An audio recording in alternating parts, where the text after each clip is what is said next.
J'ai dû me rendre aux urgences coronavirus, témoignage d'une patiente. Christine Borowiak est journaliste à la RTBF. Vendredi, elle a passé les portes d'un service d'urgence coronavirus. Pas pour tendre son micro, comme le veut son métier, mais comme patiente. Voici son témoignage. Les portes vitrées opaques se sont ouvertes. Un homme revêtu d'une combinaison de protection blanche, ganté, portant un masque, m'a fait signe d'avancer. Je ne voyais que ses yeux noirs. Derrière lui, d'autres hommes et femmes, aussi protégés, aussi anonymes, s'activaient dans la pièce. Derrière mon masque, j'ai commencé à sangloter. D'effroi, de peur. Tout à coup, violemment, les reportages du JT, que je regardais chaque soir de mon fauteuil, devenaient réalité. J'entrais dans un service d'urgence Covid-19. Mes difficultés à respirer depuis une semaine s'étaient encore dégradées, mon médecin traitant demandait que je sois examinée. Sentiment de vulnérabilité totale, l'urgentiste a demandé ma carte d'identité. Je l'ai déposée sur une table. Il l'a désinfectée. M'a demandé mon nom. J'ai répondu en pleurant, misérable. Sentiment de vulnérabilité totale. Mon mari, reparti après m'avoir déposé, s'est brusquement demandé, foudroyé derrière son volant, si tout compte fait, il allait me revoir. J'ai avancé dans la pièce, et les silhouettes ont reculé. Pestiféré. On m'a dirigé vers une petite pièce, une alcôve en plastique opaque et planche en bois, fermée d'une porte transparente à tirettes, la numéro 5. Devant, un grand rideau blanc, aussi en plastique, séparait ces cabines du reste de la vaste pièce durement éclairée au néon. Personne ne m'a approché. J'ai pris mes paramètres moi-même, thermomètre, oxygénation. J'ai relevé mon pull et la doctoresse a ausculté mes poumons à travers le plastique de la porte. Elle est finalement entrée pour prélever mon sang. Masque, lunettes, visière par-dessus. Je n'ai pas osé lui parler de face, j'ai tourné la tête. On ne sait jamais. Sa voix était bienveillante, ses yeux vigilants. Elle a longtemps cherché mon artère, saleté de gants, on ne sent plus le pouls des gens. Quand elle est ressortie, elle a arraché sa blouse jaune, l'a enroulée autour de ses mains. Ensuite, à l'intérieur de cette protection ainsi formée, elle a précautionneusement enlevé ses gants et demandé où était la poubelle des objets contaminés. Une autre silhouette a passé un coup de torchon sur le sol, aspergé de désinfectant le rideau. J'ai attendu le résultat des examens prostré sur la chaise, résigné. Les yeux fermés, j'entendais les rires, les blagues de ces médecins et infirmiers. Accent grave RES, soupape de décompression entre deux patients, deux drames. L'infirmière a essayé de calmer la dame malade de l'alcôve voisine. 117 de pulsation ? C'est parce que vous êtes stressé. Ne vous inquiétez pas, ça va bien se passer. Tu crois vraiment ?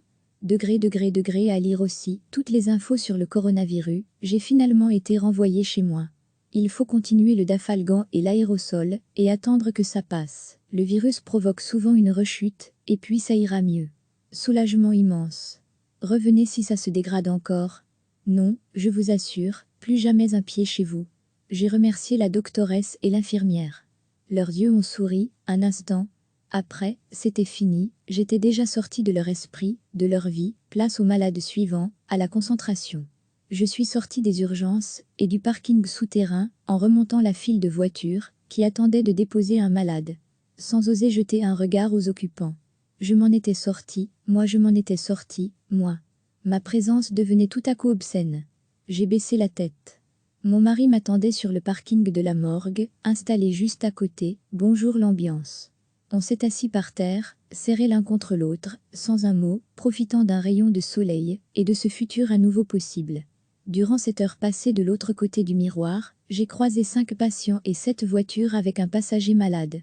4 ambulances sont entrées, dont une dame de 82 ans avec plusieurs pathologies, a crié l'ambulancier.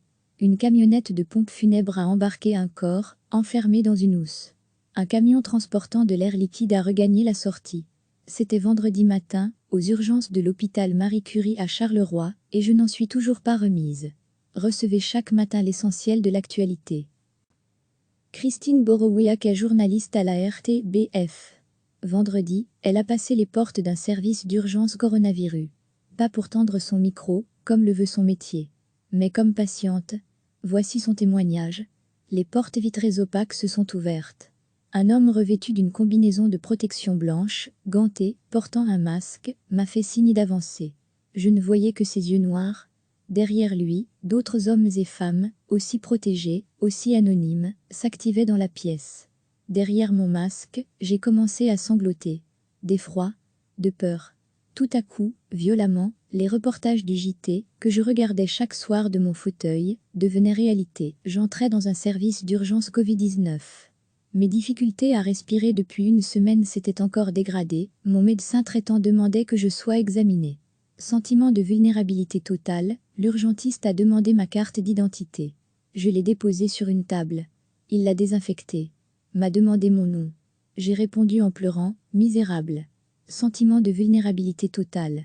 Mon mari, reparti après m'avoir déposé, s'est brusquement demandé, foudroyé derrière son volant, si tout compte fait, il allait me revoir. J'ai avancé dans la pièce, et les silhouettes ont reculé. Pestiféré. On m'a dirigé vers une petite pièce, une alcôve en plastique opaque et planche en bois, fermée d'une porte transparente à tirettes, la numéro 5.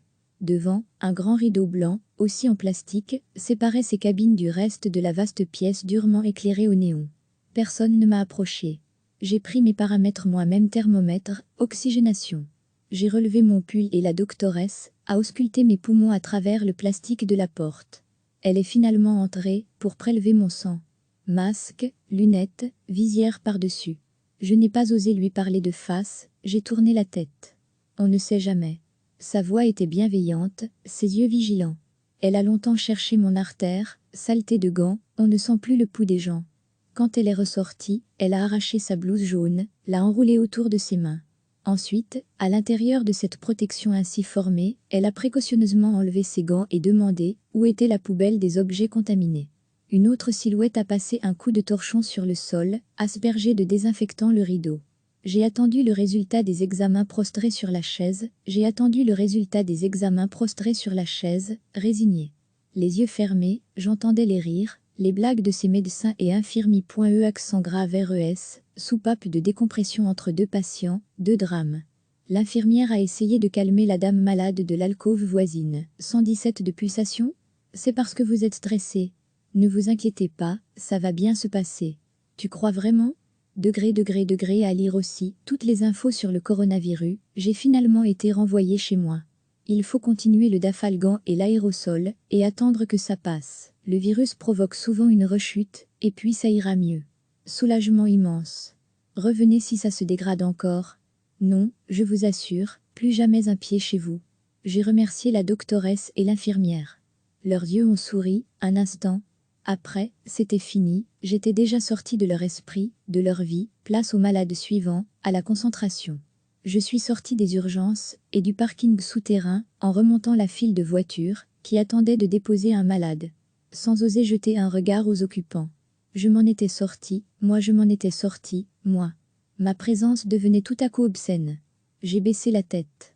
Mon mari m'attendait sur le parking de la morgue, installé juste à côté, bonjour l'ambiance. On s'est assis par terre, serrés l'un contre l'autre, sans un mot, profitant d'un rayon de soleil, et de ce futur à nouveau possible. Durant cette heure passée de l'autre côté du miroir, j'ai croisé 5 patients et 7 voitures avec un passager malade.